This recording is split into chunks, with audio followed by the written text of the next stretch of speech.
Bismillahirrahmanirrahim. Assalamualaikum warahmatullahi wabarakatuh.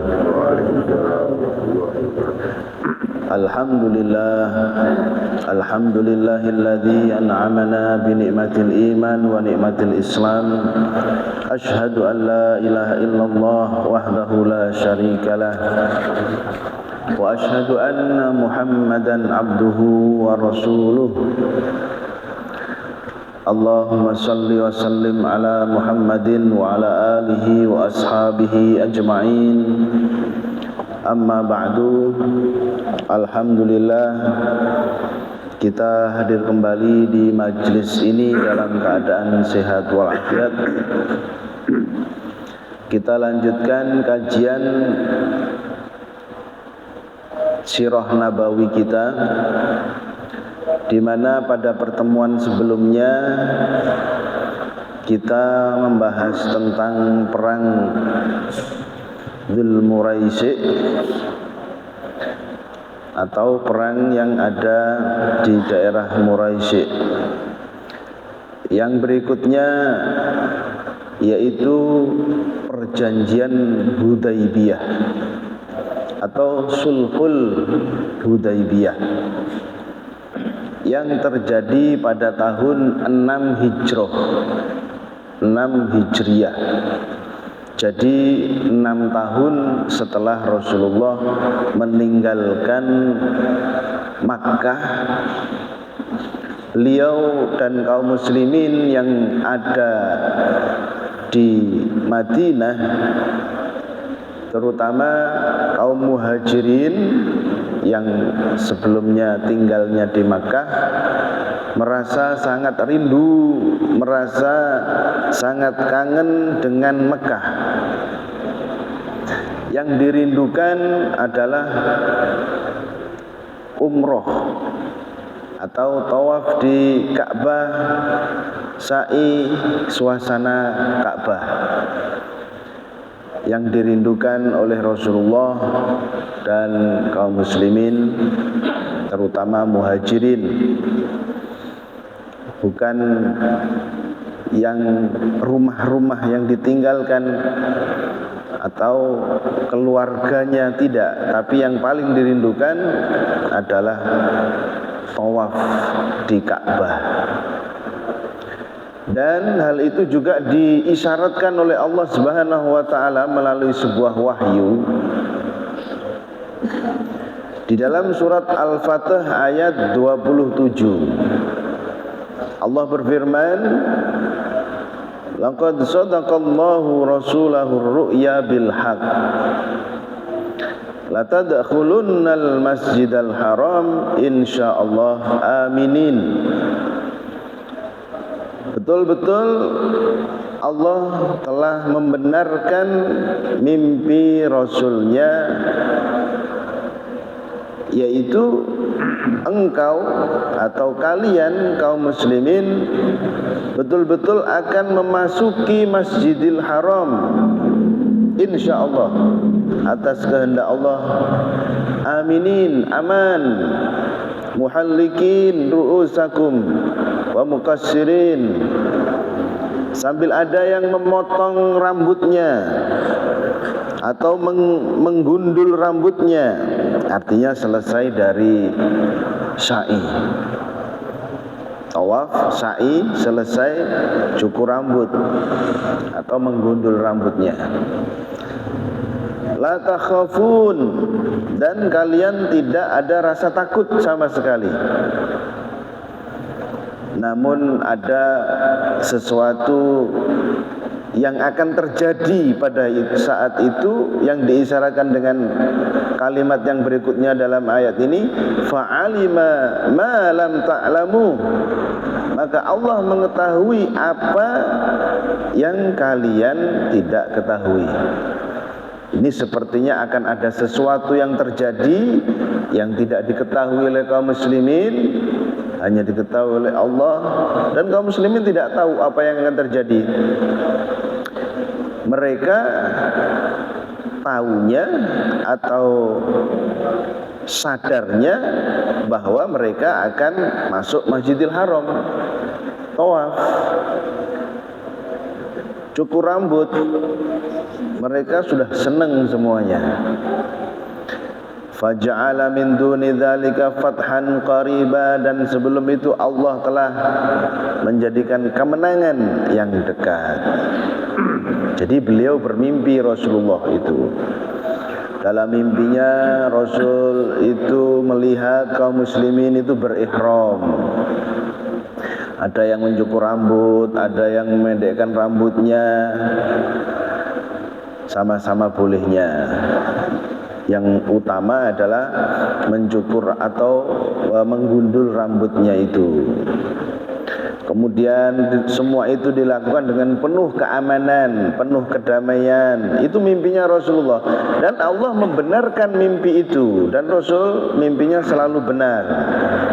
Ini adalah isyarat dari Allah bahwasanya kaum muslimin akan umroh. Kaum muslimin akan datang ke Mekah dalam keadaan damai dan aman. Cuman di situ ada Allah mengetahui apa yang kalian tidak ketahui. Ini apa? Nah, itu adalah nanti perjanjian Hudaybiyah yang akhirnya kaum muslimin tidak jadi umroh pada tahun itu. Sehingga Rasulullah kemudian mengumpulkan 1.500 sahabat. Ada yang mengatakan 400, wallahu a'lam. 1.500 ini dibekali atau dipersenjatai, dibekali dengan persenjataan, karena mereka memang masih dalam saat-saat perang ya. Selama ini kan selalu berperang begitu dengan orang-orang Mekah. Tapi senjatanya itu tidak dikeluarkan, tapi disimpan, tapi dibawa. Dan membawa 70 onta untuk dikurbankan nanti, sembelih. Berangkatlah ini 1.500 orang dari Madinah ya, terus kemudian menuju Mikot. Mikotnya itu di Dzulhulaifah atau Bir Ali sekarang ini. Sebuah masjid yang sekarang ini yang indah, putih masjidnya, putih semuanya, besar, luas, samping jalan, sampingnya jalan lagi gunung yang begitu tinggi dan bebatuan semuanya, tidak ada pohon sama sekali. Dan saat ini setiap detiknya rame di situ, setiap detiknya, tapi tidak padat. Artinya tidak seperti di Masjidil Haram yang begitu padat. Cukup untuk bisa di situ sholat. Dan Rasulullah kaum muslimin itu di situ mandi dan kemudian sholat 2 rakaat, terus melakukan pakai pakaian ihram ya, ganti pakaiannya dengan pakaian ihram. Kalau sekarang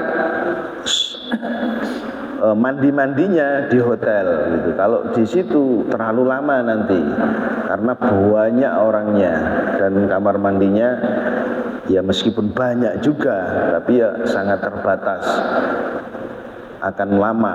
Sehingga biasanya kalau sekarang di hotel sudah mandi dan pakai pakaian ihram sudah di hotel.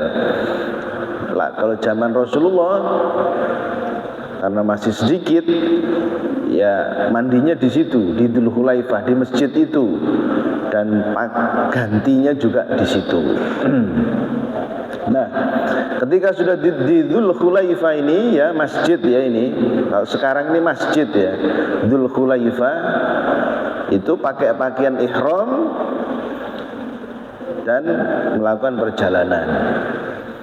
Kalau sekarang perjalanan dengan bis kurang lebih 6 jam pakai pakaian ihram itu ya, 6 jam dan tidak, dan sudah berlaku larangan-larangan ihram. Di antaranya untuk laki-laki menutup kepala, jadi pakaian ihramnya tidak boleh dibuat kudung-kudungan gitu ya, karena mungkin AC-nya terlalu kenceng gitu. Enggak boleh, harus ditahan-tahanin begitu. Enggak, hanya kalau istilahnya selimutan anduk aja itu 6 jam. Selimutan anduk aja 6 jam. Ini kita sekarang masih enak 6 jam. Zaman Rasulullah itu kurang lebih 9 hari ya. 9 hari pakai baju ihram terus. Kita bisa bayangin 9 hari pakai baju ihram terus, naik onta, kepanasan, kesana sini, hanya kemulan anduk aja itu 9 hari. Dan kondisi begitu beratnya. Nah, sampai Dzul Hulaifah ini, kemudian mereka berangkat dan dengan pakaian ihramnya. Ketika sudah sampai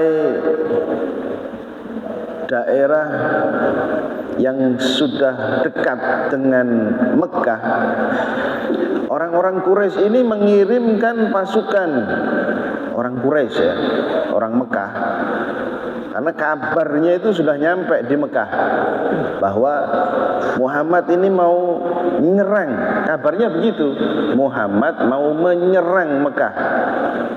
Padahal Nabi Muhammad mau umroh, tapi kabarnya mau nyerang, sehingga kemudian mengutus Khalid bin Walid yang saat itu masih kafir untuk memimpin pasukan 200 pasukan berkuda untuk mencegat Nabi Muhammad.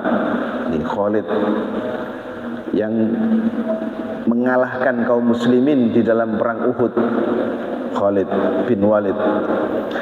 Nah, 200 pasukan berkuda ini mencegat Rasulullah, dan ketika sudah ketemu sama Rasulullah, Rasulullah menjelaskan bahwasanya kita itu bukan mau perang ya, meskipun saat itu belum sampai ketemu ya, belum sampai ketemu dengan pasukannya Khalid, tapi Rasul menghindar. Dengan itu supaya menjelaskan bahwa mereka itu tidak mau berperang gitu. Menghindar, tidak lewat jalan biasanya. Jadi tidak ketemu dengan Khalid,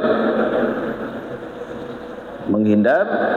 Dan ada beberapa kisah di dalam perjalanan itu ya, ketika sudah menghindar itu, diantaranya Qaswa atau ontanya Rasulullah itu mogok, maksudnya diem, tiba-tiba dobrok begitu, nggak mau jalan.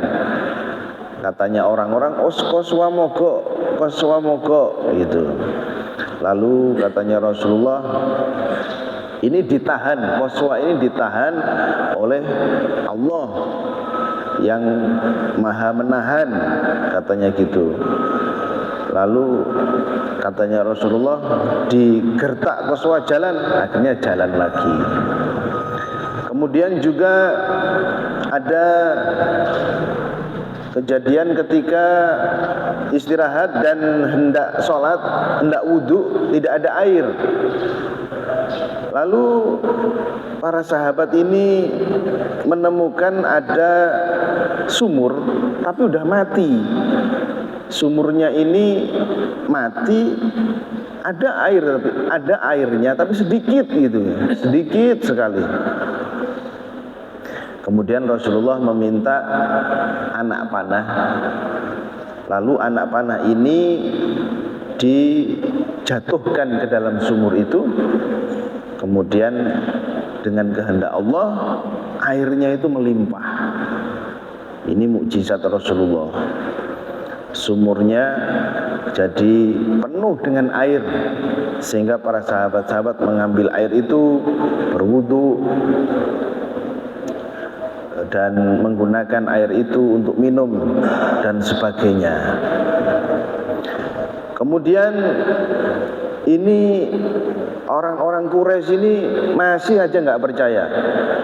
Mereka sampai akhirnya mengirimkan utusan untuk menemui Rasulullah itu sampai 3 kali. Ini perang, kamu ini perang ya? Enggak. Intinya gitu. Balik lagi. Nanti utusan yang lain datang lagi. Ini perang ya? Enggak. Ini mau umroh gitu. Masih belum percaya lagi, datang lagi. Bahkan Rasul itu mengutus Utsman bin Affan. Ini kira-kira Mekah itu kurang 60 kilo gitu ya. Ya kira-kira masih sini sampai Genteng lebih ya, sampai Kali Baru sana. Itu sudah diutus dulu ke sana. Utsman ini diutus untuk menjelaskan. Ketika Utsman ini sampai di Mekah, malah ditangkap Utsman ini. Dijelasin sama Utsman, Rasul dan kaum muslimin itu tidak perang, tapi mau umroh. Tetap aja tidak percaya. Tetap tidak percaya, bahkan Utsman ini ditahan. Jadi tidak boleh balik ke Rasulullah dan kaum muslimin. Dan dikabarkan Utsman ini meninggal dunia, dibunuh. Kabarnya, karena sampai 3 hari Utsman tuh nggak balik-balik. Kemana ini? Kaum muslimin sudah resah. Rasulullah juga tidak tahu kabarnya bagaimana Utsman. Ada yang ngabari Rasulullah, Utsman dibunuh wahai Rasulullah. Wih, setelah itu geger kaum muslimin. Wah, ini kayaknya jadinya perang beneran ini gitu. Ini nggak jadi umroh, jadinya perang beneran ini. Rasulullah sudah nahan-nahan supaya tidak perang, tapi kok Utsman ini dibunuh sama mereka. Utsman ini sahabat yang luar biasa utama ya, artinya sangat terkenal begitu. Nah, maka mereka itu sudah siap perang. Maka mereka itu mengadakan baiat kepada Rasulullah, baiat untuk selalu setia menemani Rasulullah sampai titik darah penghabisan, istilahnya begitu. Dan baiat ini disebut dengan baiatur ridwan, di bawah pohon. Baiatur ridwan diabadikan oleh Allah di dalam surat Al-Fatih ayat 18. Laqad radiyallahu 'anil mu'minin idh yubayi'unaka tahta syajarah. Allah betul-betul telah ridha kepada kaum mukminin yang membaiatmu di bawah pohon. Fa'alima ma fi qulubihim. Allah Maha mengetahui apa yang ada di dalam hati mereka. Fa'anzalas sakinah. Kemudian Allah menurunkan ketenangan, kedamaian ya. Karena jauh dari Madinah dan niat awal tidak perang meskipun bawa senjata. Jadi beda ya, semangat perang sama semangat yang sebelumnya itu umroh terus kemudian berganti menjadi perang. Itu beda, karena kalau memang sudah semangat perang ya awalnya persiapan ini mau perang gitu. Nah ini awalnya mau umroh. Yang lebih dari itu adalah kerinduan mereka akan Mekah itu udah deket. Kok tiba-tiba berubah begini? Inilah yang dimaksud atau yang diisyaratkan oleh Allah Subhanahu wa taala di dalam ayat tentang mimpi Rasulullah tadi. Allah Maha mengetahui apa yang tidak kamu ketahui. Nah itu. Saat itu kaum muslimin begitu gundah gulana karena kok mau perang ini. Lalu Allah menurunkan kedamaian di dalam hatinya, di dalam hati mereka dan di dalam diri mereka. Wa asabahum fathan qariba, dan Allah memberikan kemenangan yang dekat waktunya. Ya. Dan mereka berbaiat kepada Rasulullah di bawah pohon di bawah pohon yang disebut dengan pohon baiatur ridwan. Ini pohon sudah tidak ada sekarang karena ditebang oleh Umar bin Khattab radhiyallahu anhu pada zaman beliau ketika menjadi khalifah. Kenapa kok ditebang, bahkan dicabut sampai akar-akarnya? Karena banyak orang Islam yang ibadah di situ, padahal tidak ada keutamaannya apapun itu. Ya hanya pohon gitu aja. Begitu pula ya banyak ya situs-situs yang ada di Mekah ataupun di Madinah yang itu tidak ada kaitannya sama ibadah, itu dijadikan tempat ibadah gitu sama orang-orang, ya terutama orang Indonesia ya, banyak soal itu. Rumahnya Khadijah, kenapa kok itu dibongkar?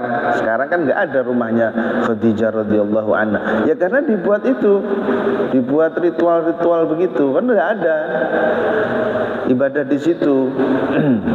Makanya sekarang meskipun rumahnya itu tidak ada, ya hanya lantai begini aja, itu diberi pagar pembatas, diberi pagar pembatas dan tidak ditulisi apapun, cuman orang tahu ini dulu rumahnya Khadijah di sini.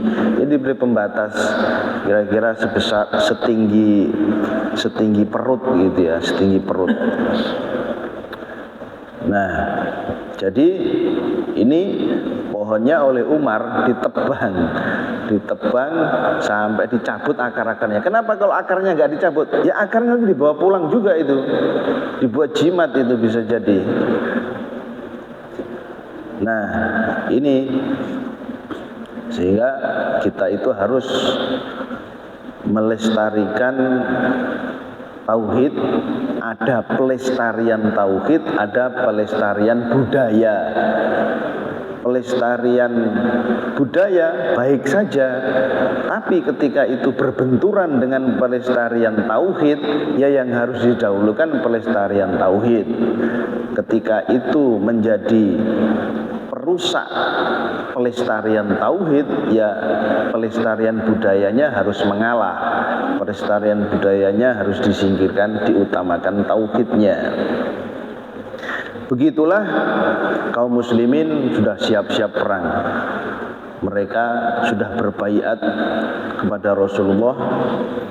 Sampai akhirnya tetap orang-orang Quraisy ini tidak mau menerima Rasulullah. Intinya itu. Apa sih alasannya mereka itu tidak mau menerima Rasulullah? Gengsi saja alasannya itu.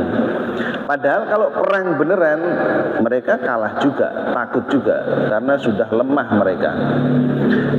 Tapi mereka hanya punya gengsi gitu ya. Dan Rasul memang tidak mau perang. Sehingga kemudian mereka akhirnya mengutus seorang utusan ya untuk mengadakan perjanjian.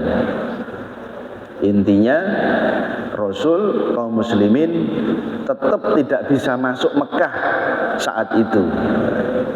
Tetap harus balik. Cuman di antara perjanjian itu tahun depan itu bisa. Makanya ada sahabat-sahabat itu yang bertanya-tanya, kan Rasul katanya di dalam ayat Al-Quran yang turun itu kita akan masuk Masjidil Haram. Dalam surat Al-Fatah ayat 27 tadi kan, sebelum berangkat itu kan turun ayat itu. Kita katanya mau masuk Masjidil Haram, udah jelas itu dalam ayat. Kita akan bercukur, kita aman di sana. Kok ini nggak jadi Rasulullah? Katanya Rasulullah, apakah saya mengatakan iya kita akan bercukur, kita akan masuk Masjidil Haram, tapi apakah saya mengatakan tahun ini? Katanya begitu. Tidak, Rasul tidak mengatakan tahun ini, dan Allah juga tidak mengatakan tahun ini gitu. Hanya Allah mengatakan kamu nanti akan masuk Masjidil Haram. Kapan? Nggak tahu gitu. Cuman anggapannya kaum muslimin tahun ini, sekarang gitu. Sehingga mereka kecewa ketika mereka dijelaskan, oh iya ya, memang iya akan masuk Masjidil Haram. Tapi kapan? Allah alima ma lam ta'lamu, maka Allah Maha mengetahui apa yang tidak kamu ketahui. Bagaimana perjanjian Hudaybiyahnya, bagaimana kelanjutan kisahnya, kita lanjutkan pada pertemuan yang berikutnya insyaallah. Billahi taufiq wal hidayah. Assalamualaikum warahmatullahi wabarakatuh.